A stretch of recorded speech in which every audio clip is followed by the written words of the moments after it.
죽도록 충성하겠네.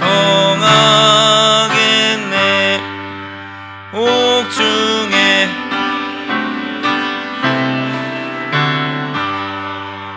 양심은 자유 얻었네. 우리도 고난 받으면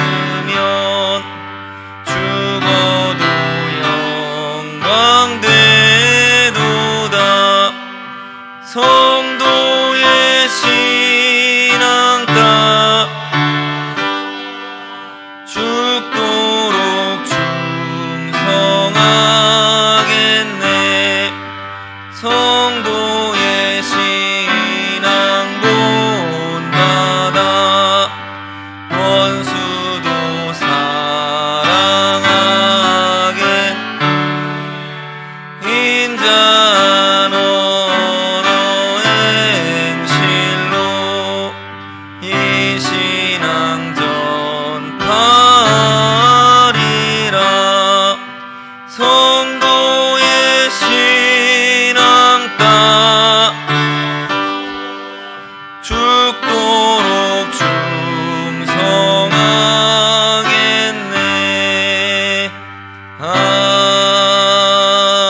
아멘.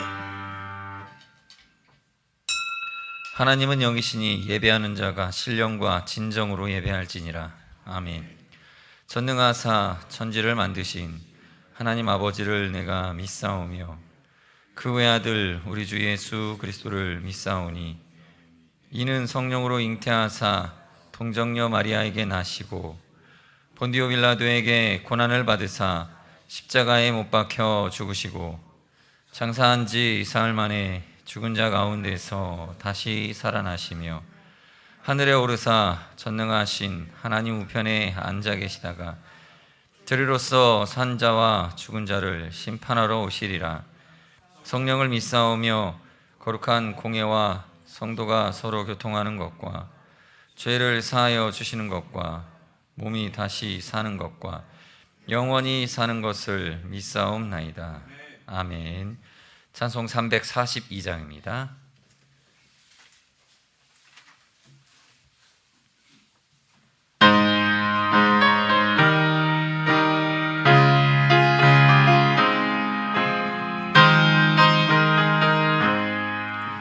너 시험을 당해 죄 짓지 말고 너 용기를 다해 곰 물리치라. 너 시험을 이겨 새 힘을 얻고 예수를 믿어 늘 승리하라. 우리 구주의 힘과 그의 위로를 빌라. 주님 내 편에 서서 항상 도우시니 내 친구를 삼가 잘 선택하고 연행을 삼가 늘 조심하라. 너 열심을 다해 늘 충성하고 온 정성을 다해 주 봉사하라. 우리 구주의 힘과 그의 위로를 빌라.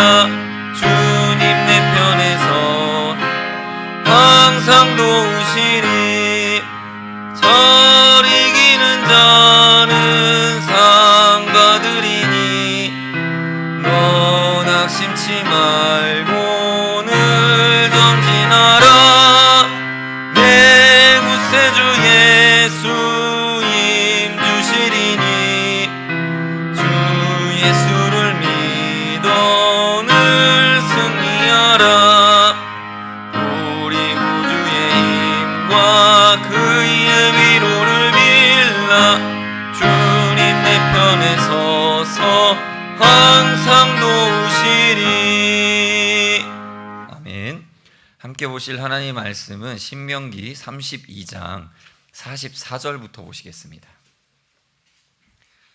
신명기 32장입니다. 여기 32장 44절에서 52절까지 말씀입니다. 한 절씩 교독하여 봉독하겠습니다. 모세와 눈의 아들 호세아가 와서 이 노래의 모든 말씀을 백성에게 말하여 들리니라.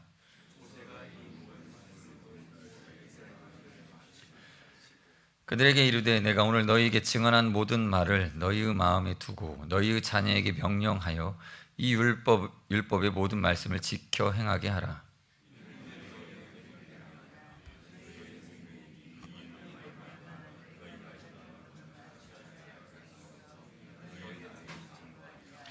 바로 그날에 여호와께서 모세에게 말씀하여 이르시되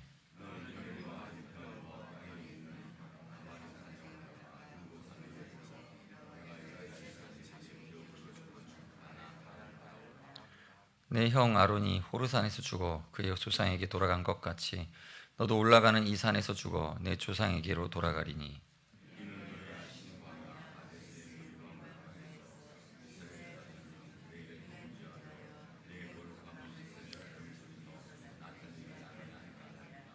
함께 읽겠습니다.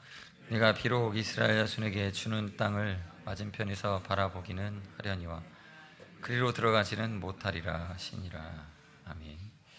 1,000번째 예물 심갑식 장로님, 심재욱 장로님, 김종우 집사님, 이종규 집사님, 허영분 권사님, 이은순 권사님, 오정희 집사님, 김선영 성도님, 이민주 청년, 정진아 학생, 최수아 어린이, 최윤근 어린이 무명으로 드리셨고요. 건축원금 1,000번째 예물 이종규 집사님 드리셨습니다. 감사예물 나균인 권사님 드리셨습니다.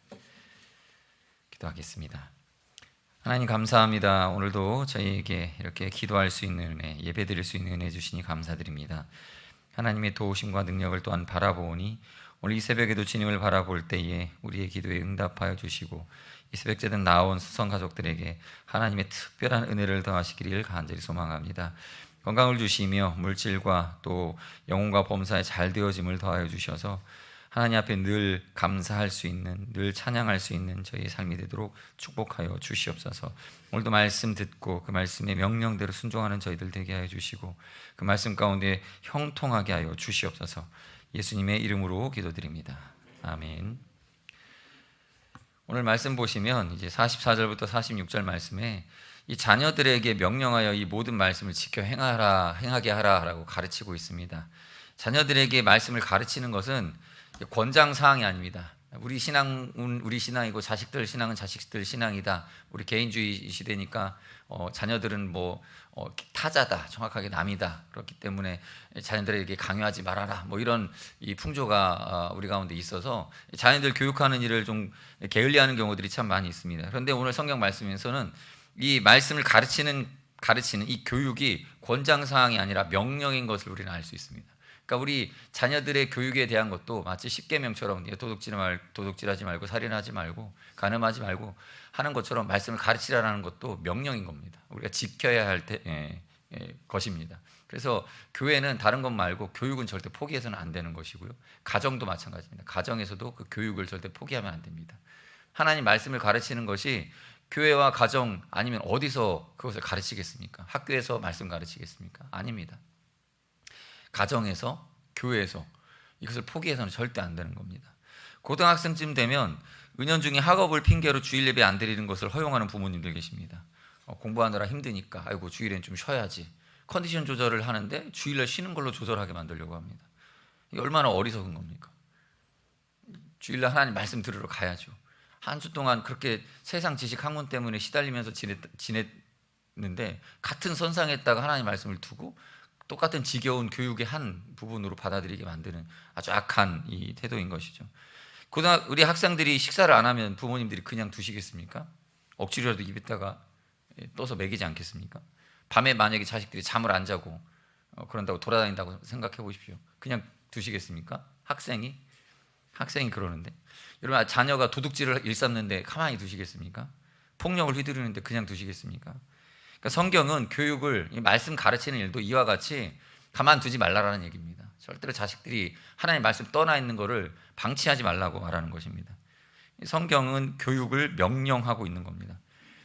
그래서 자식들한테 가르쳐야 될 대상 중에 하나가 뭐냐면 우리 부모님이 나에게 어떻게 성경을 가르치셨는가, 부모님이 나에게 어떻게 말씀을 가르쳤는가, 이거를 아이들이 배우게 될 겁니다. 사실 이제 세상 교육은 위탁을 하죠. 선생님들한테, 학교 선생님들한테 위탁을 하잖아요. 그래서 선생님들한테 배워라. 내가 아는 것보다 많이 아니까 더 좋은 선생님 만났으니까 배워라. 그런데 신앙은 위탁 교육하라는 얘기가 없습니다. 부모가 가르치라고 하고 있어요. 물론 교회에서 교사들이 또 성경을 가르치는 교육자들이 말씀을 가르치기도 하지만 성경은 부모에게 명령하고 있지 않습니까? 말씀 가르치는 일을. 이걸 위탁 교육을 하려고 그래요. 교회에다가 맡겨놓고 그렇게만 하면 되겠지라고 생각하는데, 물론 교회에 데려다 놓는 것까지 부모님이 해야 될 일이기는 한데 부모님이 직접 말씀을 공부하고 자녀들에게 가르쳐야 됩니다. 아멘. 이걸 안 하면 안 돼요. 이거 포기하면 안 됩니다. 이 성경에서 어디 교사한테 맡겨라라고 돼 있습니까? 부모님이 가르쳐야죠. 말씀을 내가 읽고 내가 기도를 하고 그리고 자기가 받은 은혜의 말씀을 자녀들에게 명령해야 됩니다. 그래서 그게 힘드니까 교회의 공동체를 통해서 어느 정도 좀 맡기는 부분도 있으시겠지만 기본적으로 위탁해 버리겠다라고 하는 마음으로 자녀들을 성경 공부를 가르치겠다고 하는 것은 이 성경적 태도에서는 옳지는 않을 수도 있다는 겁니다. 그래서 부모님이 성경 공부에 힘쓰셔야 돼요. 아멘. 가르쳐야 될 것을 내가 정리를 하고 자녀들에게 가르쳐야 됩니다. 그래서 자식들이요, 부모님이 나를 어떻게 말씀으로 가르쳤는가를 그걸 배우게 해야 돼요. 그게 전수가 되게 만들어야 됩니다. 가정 예배 드리고 그거 하나 하는 것도 참 쉽지는 않은데, 근데 사실 가정 예배 드릴 때 아이들을 가르쳐야 되는 겁니다. 말씀을 가르칠 수 있도록 옆에서 말씀의 명령 앞에 엎드리게 해야 됩니다. 본인이 스스로가 예배 생활, 기도 생활 하기도 버겁겠지만 자녀들에게 보여주기라도 해야 됩니다. 내가 보여주기 위해서 기도를 하고 자녀들한테 보여주기 위해서 예배 드리고 이게 위선적으로 보여진다 할지라도 안 하는 것보다는 하나님의 뜻에 훨씬 가까운 행동입니다. 아멘. 그렇게 우리 열심히 노력해야 됩니다. 혹시 자녀들 앞에서 이미 못난 부모의 모습이 과거에 비춰졌다 할지라도 현재 모습이 바뀌어진 모습을 자녀들에게 보여주면요, 그걸로 엄청난 교육이 되는 겁니다. 아이들은 엄마에게서 엄마 노릇을 배우게 될 거고요, 아빠에게서 아빠 노릇을 배우게 될 것입니다. 여러분, 명령해야 됩니다. 자녀들에게 명령해야 돼요. 자식 교육이 힘들지만 교육하셔야 됩니다. 그렇다고 막 두들겨 패고 이러라는 건 아니에요. 명령해야 됩니다. 부모의 권위를 가지고 명령해. 말을 안 들어도 명령을 해야 돼요. 그래서 그게 원래 뜻이구나, 하나님의 뜻이구나 하는 걸 알게 해야 됩니다. 자, 이제 47절부터 52절까지 보면 이제 모세의 마지막, 이제 모세에게 내려진 하나님의 처분을 보게 되는데요. 모세는 모든 백성 앞에서 하나님의 영광을 드러내야 했는데 무리바라고 하는 그 지역에서 이 바위를 명령하여서 물을 내게 했었어야 됩니다. 그런데 그때 모세가 이 많은 백성들이 매번 짜증을 내고 불평을 하고 하는 거에 굉장히 격분되어 있었어요. 그래서 이거 화가 나니까 이 하나님께서는 바위에게 명령하여 물을 내리라고 했는데 그냥 가지고 있던 그 지팡이를 후드려 패가지고 바위가 물이 나오게 만듭니다. 이때 이 잘못으로 인해서 모세는 가나안 땅에 들어가지 못합니다. 엄청난 벌을 받게 되죠. 이 벌을 받을 때 우리가 볼 때는 좀 너무한 거 아니냐 이렇게 해석하는 경우들이 많습니다. 아유, 모세가 그래도 이스라엘 백성들이 이끌고 40년간 그렇게 광야에서 고생했는데 왜 모세는 가나안 땅 들어가지도 못하게 하십니까? 너무한 거 아닙니까? 근데 성경은 그런 부분에 대해서 전혀 왈가왈부하지 않고 우리도 같은 관점을 가져야 됩니다. 하나님의 처분은 합당한 겁니다. 오히려 모세가 정말 큰 잘못을 저지른 거 맞습니다. 거기서 그 즉시 죽지 않은 게 다행인 거죠. 보세요. 백성들 앞에서 바위를 향하여서 하나님의 말씀을 대언하여 선포해서 이 바위가 명령에 순종하게 만들었어야 돼요. 백성들이 다 지켜보고 있지 않습니까? 그래서 하나님이 세상을 어떻게 지으셨죠? 말씀으로 명령하셔서. 하나님은요, 말씀으로 뭐든지 다 하실 수 있는 분이세요. 그리고 하나님의 피조세계는 그 말씀이면 충분히 순종할 수 있습니다. 순종합니다. 하나님의 말씀 앞에 다 순종하는 거예요. 사실 제자들, 예수님의 제자들도 그걸 봤죠. 바람과 바다가 파도를 막 휘몰아칠 때, 파도가 휘몰아칠 때 예수님이 어떻게 하십니까? 파도와 바람을 향하여서 말씀하시잖아요. 말씀하니까 이게 순종하잖아요. 그러니까 말씀을 듣고 순종하는 모습, 이게 정상입니다. 하나님 말씀이 선포되면 이 바위가 물을 내려고 대기하고 있었어요. 이 바위도요, 순종하는 사역자 같은 순종하는 종이에요. 하나님 말씀이 내려지면 언제든지 물을 내려고 이 바위가 준비하고 있었어요. 그런데 이 사역자 바위를 백성들 보는 앞에서 두들겨 패가지고 물이 나오게 만들었어요. 그러니까 하나님의 피조세계의 영광이 가려진 거죠. 돌이라고 무시할 게 아니에요, 여러분. 하나님 만드신 하나님의 순종하는 대상이면 이 돌도 우리가 무시할 대상이 아니에요. 돌들이라도 우리가 찬양 안 하면 돌이 대신 찬양할 거라고 성경에도 말하지 않습니까? 이 피조 세계를 무시할 게 아닙니다. 하나님 말씀 앞에 다 순종하고 착하고 정말 성실한 종들이에요. 그런데 그걸 그냥 바위 막 지팡이로 두들겨 패가지고 물을 내게 만들었어요. 많은 백성들 보는 앞에서. 그러니까 하나님 영광이 다 가려지고, 말씀이 명하면 자연도 이렇게 순종하는 것을 이 백성들이 보고, 우리도 저렇게 순종하는 하나님의 피조물로서 영광을 드러내야 되는구나. 이걸 배워야 될 타이밍에 이게 큰 실수를 한 겁니다. 모세가. 하나님이 다 차려놓은 밥상을 가가지고 발로 그냥 차 엎어버린 거예요. 안 죽은 게 다행이죠. 그럼 명령하십시오. 하나님 말씀을 듣고 배우고 가르치십시오. 선포하십시오. 순종합니다. 순종하게 될 겁니다. 당장은 말을 안 듣는 것처럼 태도가 우리 앞에서 불순한 모습으로 우리 자녀들이나 우리가 마땅히 세워야 할 권위의 자리에서 말 안 듣는 것들이 우리의 마음을 불편하게 한다 할지라도 마땅한 명령을 내리시기 바랍니다. 그래야 됩니다. 우리도 처음에 말 안 듣지 않습니까? 한 번, 두 번 못 들은 척하기도 하고. 그러나 결국 순종하지 않습니까? 여러분, 우리가 살아가는 세상도 결국은 순종하게 될 겁니다. 여러분들이 복음을 전하는 것도 마찬가지고요. 하나님의 말씀을 어느 곳에 가서 선포하든지 처음에는 안 듣는 것처럼 느껴져서 기분이 나빠가지고 말 그대로 세상 사람들처럼 두들겨 패든지 돈을 줘서 먹이든지 해가지고 어떻게 좀 해봐야 되겠다 하는 마음이 들겠지만, 사실 그렇지 않습니다. 하나님의 권위는 말씀으로 충분합니다. 그렇게 선포하시고 명령하고 자녀들을 가르치고 또 그렇게 하나님의 말씀이 땅에 떨어지지 않는 하나님의 그 축복을 누리시는 우리 수송의 가족들 다 되시기를 축복합니다. 같이 기도하겠습니다. 이 시간 함께 기도하실 때에 우리는 하나님의 말씀을 선포하고 명령하고 가르치는 자로 부름받은 자입니다. 이러한 일들을 담대하게 우리가 먼저 순종하는 삶을 살게 하여 주시옵소서 하고 기도하시기 바랍니다. 때로는 우리의 죄악된 습관과 우리의 성품이 하나님 말씀 앞에 우리 스스로의 정욕과 욕망을 쫓아 범죄하는 길로 습관이 되어져 있다 할지라도 그때마다 우리가 기억하고 있는 말씀을 우리 입술로 선포하시길 바랍니다. 나 스스로에게 먼저 말씀을 선포하셔서 주님 앞에 마땅히 나 자신을 부복하게 하고, 그리고 우리 자녀들에게도 하나님의 말씀을 따르도록 잘 가르치고 명령하는 권위가 회복되게 하옵소서 하고 하나님 도와주시옵소서 하고 기도하시기 바랍니다. 다른 방법으로 하지 마시고 하나님이 허락하여 주신 입술의 권위를 가지고 선포함으로 삶의 모든 정황들을 변화시켜 가게 하옵소서. 주님, 내 입술에 영적 권세를 더하시고 말씀의 능력을 선포하는 자로 살게 하옵소서 하고 기도하시기 바랍니다. 또한 우리 공동체를 위해서 기도해 주실 때에 우리 교회를 통한 하나님 나라 확장을 위해서 기도해 주시기 바랍니다. 어제까지 태신자 작정을 이제 마무리하였습니다. 이 태신자들을 위하여서 기도하고 그들에게 하나님 말씀을 선포하고 우리가 알고 우리가 먼저 받은 그 축복과 기쁨을 나눌 때에 이 교회에 많은 영혼들을 찾아오게 하시고, 특별히 우리의 품고 있는 태신자들, 우리 가족들 주님 앞에 돌아오게 하여 주시옵소서. 저들이 말씀 앞에 서게 하여 주시옵소서 하고 기도하시기 바랍니다. 그리고 오늘도 우리 담임 목사님 위해서 잊지 않고 기도하실 때에 건강과 평안함 주셔서 늘 하나님의 말씀으로 선포하게 하시고, 또 그 선포된 말씀을 듣고 많은 영혼들 주께로 돌아오고 회복되는 역사 있게 하옵소서. 우리 환우들을 위하여서도 예수 그리스도의 이름으로 고쳐주시옵소서. 하나님 도와주시옵소서 하고 기도하시기 바랍니다. 이러한 기도 제목들 기도하시고 이후에 개인의 필요와 가정, 우리 자녀들과 사업장 등 각각 준비하신 기도로 기도하시고 하루를 시작하도록 하겠습니다. 함께 기도하겠습니다. 하나님 아버지, 감사합니다. 오늘도 우리를 택하시고 부르셔서 하나님 말씀으로 가르쳐 주시고 말씀 앞에 서게 하여 주시는 우리 또 하나님 말씀에 순종하기를 원하오니 아버지여, 아버지의 삶 속에